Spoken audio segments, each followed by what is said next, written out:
बिस्मिल्लाहिर्रहमानिर्रहीम। I am doctor Mohammad Awais Siddhu, I am a veterinary doctor. तो आज का जो टॉपिक है डिस्कशन का वो है फैक्टर्स अफेक्टिंग दी फीड इनटेक। जो एनिमल्स की फीड इनटेक है उसके ऊपर जो मेजर फैक्टर्स असरअंदाज होते हैं वो हम डिस्कस करेंगे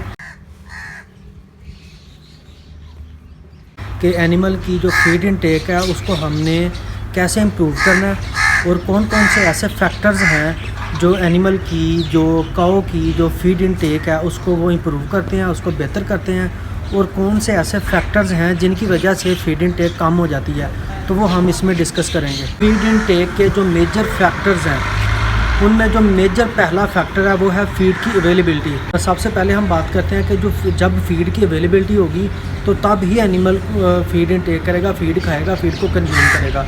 तो फीड की अवेलेबिलिटी कितनी होनी चाहिए और क्यों होनी चाहिए? मतलब फ़ीड की अवेलेबिलिटी इतनी होनी चाहिए कि एनिमल की जो डाइट है, जो मतलब एनिमल को हम डाइट दे रहे हैं उसकी जो अवेलेबिलिटी है वो इतनी होनी चाहिए कि एनिमल की जो एपीटाइट है उसको सफिशेंटली सेटिस्फाई करे। मतलब उसकी जो एपीटाइट को वो सफिशेंटली सेटिस्फाई करे।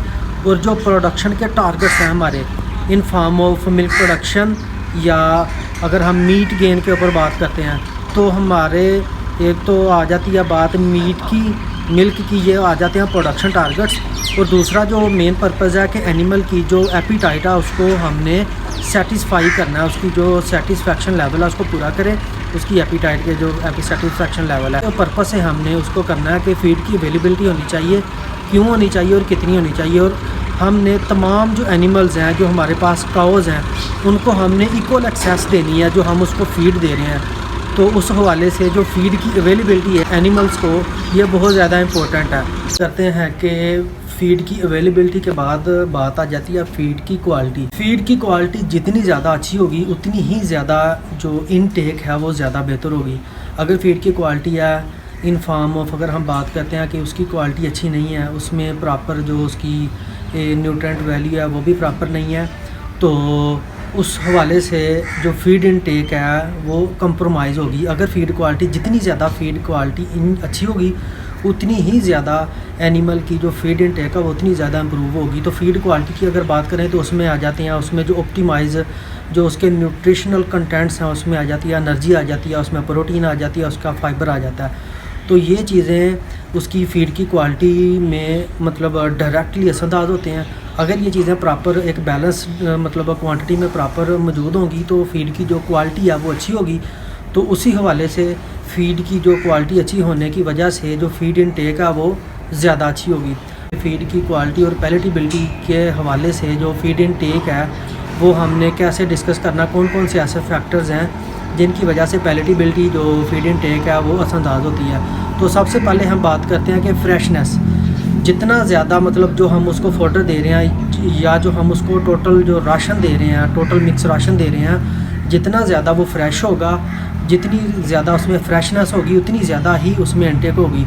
जो जैसे जैसे उसकी जो क्वालिटी है वो कंप्रोमाइज़ होती जाएगी, उसकी जो फ्रेशनेस है वो मतलब कंप्रोमाइज़ होती जाएगी, तो ऑटोमेटिकली जो एनिमल की जो फीड इनटेक है वो अफेक्ट होगी। तो मतलब जितनी ज़्यादा फ्रेशनेस होगी उतनी ज़्यादा एनिमल की जो फीड इनटेक है वो उतनी ज़्यादा इम्प्रूव होगी। तो दूसरा फैक्टर है वो है मोल्ड। सपोज़ हम डेयरी फार्म्स के ऊपर बात करते हैं कि मोस्टली साइलेज के ऊपर मोल्ड्स लगी होती हैं जिसे हम फंगस वगैरह कहते हैं। तो अगर साइलेज जो हम एक उसको फोरेजेस दे रहे हैं इन फॉर्म ऑफ साइलेज, तो अगर उसमें मोल्ड लगी होगी, उसमें फंगस लगी होगी, तो उसकी वजह से भी फीड इनटेक है वो इफेक्ट होगी। तो उसकी वजह से एनिमल जो चारा है वो कम खाएगा, अगर खाएगा तो उसकी वजह से भी मतलब उसमें जो डिफरेंट डिजीज़ वाले फैक्टर्स हो सकते हैं, डिजीज़ वगैरह मतलब काज कर सकते हैं।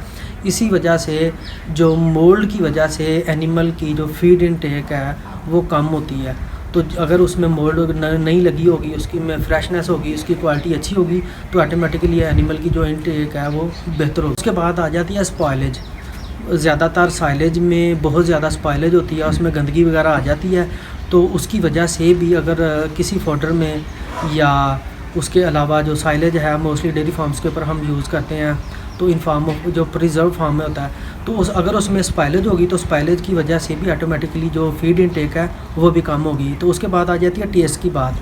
तो टेस्ट अगर तो उसमें कोई बिटरनेस टेस्ट होगी या उसमें कोई कड़वाहट होगी किसी भी चारे में या फॉडर में, तो उसकी वजह से एनिमल का जो इनटेक है वो इफ़ेक्ट होगा। अगर हम सपोज़ उसको फ्रेश फॉडर दे रहे हैं तो उसकी जो स्टेज है वो भी मतलब नॉर्मल है, ज़्यादा मैच्योर नहीं है ना इमेच्योर है, तो उसकी वजह से उसका जो टेस्ट है वो इम्प्रूव होगा। तो उसकी वजह से एनिमल की जो फीड इनटेक है वो भी बेहतर होगी। अगर सपोज साइलेज की हम बात करें तो साइलेज में क्योंकि उसकी पीएच 3.5 से 4.1 तक होती है, तो ये थोड़ी सी एसिडिक होती है। अगर हम ऐसा साइलेज को डाल दें या उसकी अगर प्रॉपर फर्मेंटेशन ना हुई हो तो उसमें जो एसिडिटी है वो ज़्यादा होती है।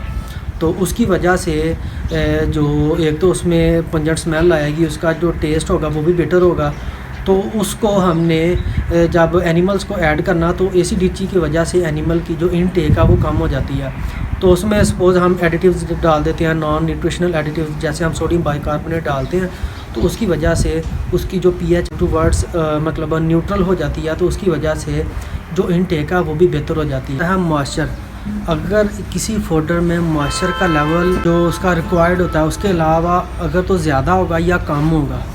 सपोज़ हम साइलेज की बात कर लेते हैं, अगर साइलेज में मॉइस्चर का लेवल 65 से 70% तक है तो उसकी फीड इनटेक वो बेहतर होगी, ये नॉर्मल है। तो अगर इससे कम ज़्यादा होगा तो उसकी जो फीड इनटेक है वो ऑटोमेटिकली इफेक्ट होगी। बात करते हैं कि अगर किसी भी फॉडर का या जो हम उसको राशन दे रहे हैं उसका जो एनडीएफ का पोर्शन है अगर वो ज़्यादा हो जाता है, एनडीएफ का पोर्शन ज़्यादा, सिंपल वर्ड्स के उसका जो फाइबर का पोर्शन है वो ज़्यादा हो जाता है, तो उसकी वजह से भी जो फीड इनटेक है वो कम हो जाती है। अगर उसमें एनडीएफ का पोर्शन ज़्यादा हो या उसमें फ़ाइबर का पोर्शन ज़्यादा हो तो इनटेक है वो कम हो जाती है। इसके अलावा हमने उसकी फीडिंग मैनेजमेंट इस तरह करनी है कि उसकी जो फीड इनटेक है वो बेहतर से बेहतर हो।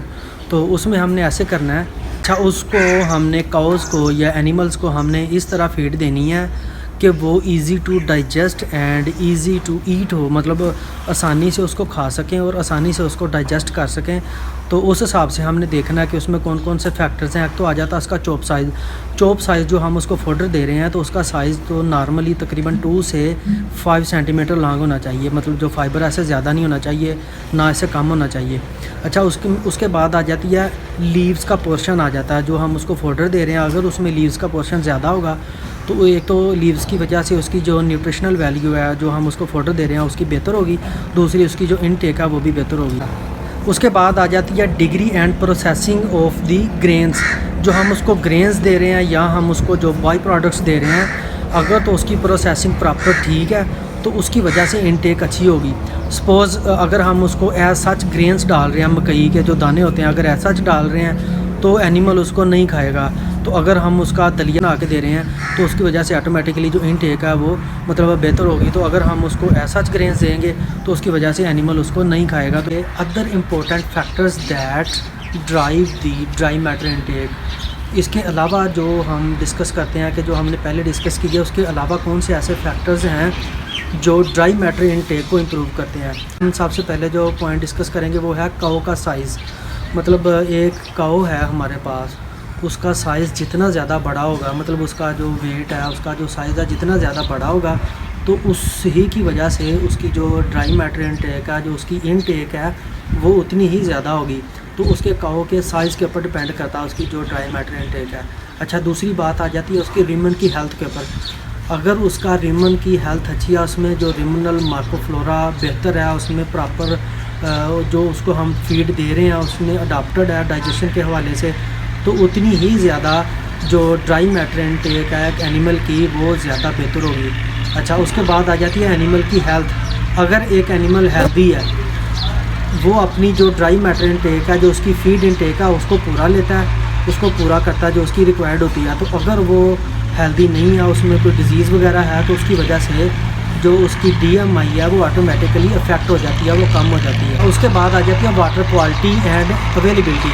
अच्छा अगर हम उनको वाटर अच्छी क्वालिटी का fresh and clean water provide कर रहे हैं और 24 आवर्स के लिए उसको प्रोवाइड कर रहे हैं तो उसकी वजह से भी जो फीड इनटेक है वो इम्प्रूव होगी। अगर हम उनको प्रॉपर पानी नहीं दे रहे, अच्छी क्वालिटी का पानी नहीं दे रहे तो उसकी वजह से फीड इनटेक है वो कम हो जाती है, जो उसकी ड्राई मैटर इनटेक है।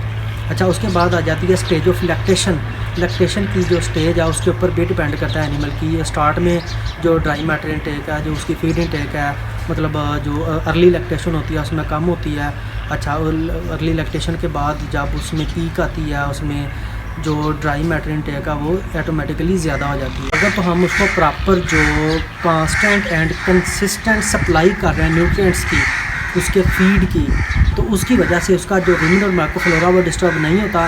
तो कंसिस्टेंट सप्लाई की वजह से उसका रिमिनल माइक्रोफ्लोरा बेहतर काम करता है, तो उसकी वजह से उसकी जो ड्राई मैटर इनटेक है वो भी बेहतर हो जाती है। उसके अलावा हीट स्ट्रेस, अगर हीट स्ट्रेस में एनिमल है, हीट स्ट्रेस की वजह से ऑटोमेटिकली जो फीड इनटेक है एनिमल की, उसकी जो ड्राई मैटर इनटेक है वो कम हो जाती है।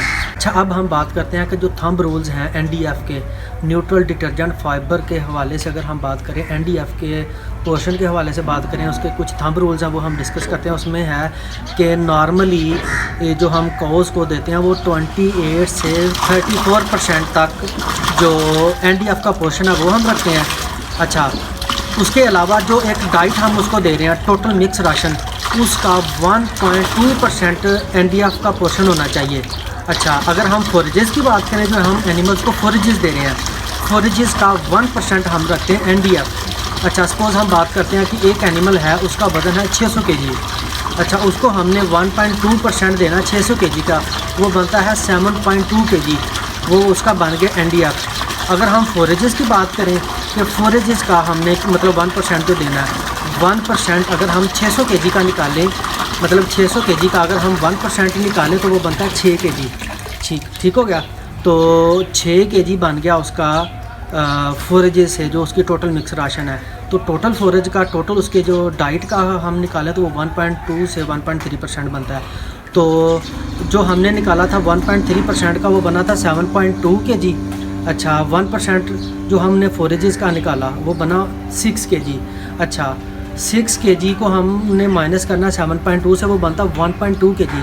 अच्छा, जो 1.2 केजी जो एनडीएफ का पोर्शन आया वो आया है जो हमने फोरेजेस दिए हैं, उसके अलावा जो हमने उसको प्रोटीन दी, जो उसको हमने मील्स दिए या ग्रेन्स दिए, तो उनसे 1.2 केजी जो एनडीएफ का पोर्शन है वो उनसे आ जाता है। जो हमने उसको बाई प्रोडक्ट्स दिए या उसको हमने इन फॉर्म अगर हम उसको कंसनट्रेट्स दे रहे हैं तो उनसे जो एनडीएफ का पोर्शन आया तकरीबन 1.2 केजी जो हमें मिला, वो तकरीबन उनसे मिला जो हम दे रहे हैं उसको बाई प्रोडक्ट्स या फोरेजेस के अलावा जो हम उसको डाइट्स दे रहे हैं।